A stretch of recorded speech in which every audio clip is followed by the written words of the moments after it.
A 100-unit medium-rise building tenement housing will soon rise in Barangay Lorega, San Miguel for Cebu City's informal settlers living in danger zones. The 5-story residential project, valued at 115 million pesos, will be donated by Cebu Landmasters Incorporated to the city of Cebu and is set to be completed within a year. It will also be the first and tallest socialized housing project to be owned by the government in the Visayas and Mindanao. And I'm just so happy to be part of this collaboration.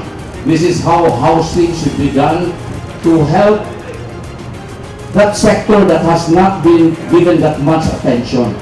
No, we've been talking about the socialized, the economic and all that, which developers like me can always help out. But this unserved sector, for one reason or another, has been left out. Kaya I like what we are doing here, that collaboration that will make MRB building, initially for 100 units. And what we're hoping for in Cebu Landmasters is not just to be able to donate out of obligation or compliance, but hopefully other developers will follow suit. The project is also in collaboration with the Department of Human Settlements and Urban Development. DHSED Secretary Eduardo Del Rosario flew into Cebu last Friday, June 18, to personally sign the Memorandum of Agreement for the Public-Private Partnership.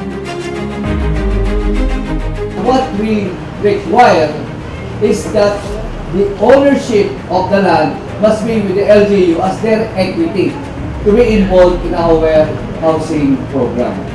So the LGU of Cebu is very generous enough to provide this to that, to be the first ever project for rental housing program. It's vertical, and this is the one being done also by the Mayor Gatchalian in Valenzuela City.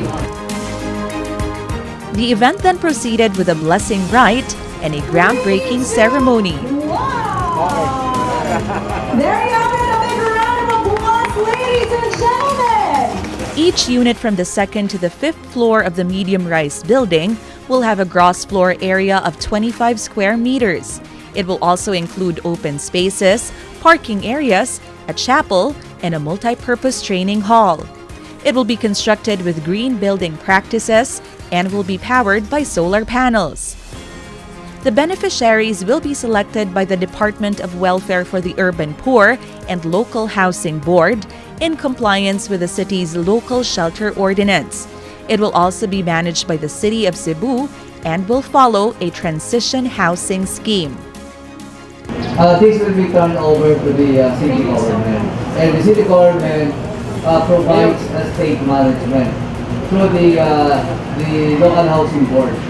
So yung local housing board will be charged in ensuring the sustainability of the management and operations of the MRD.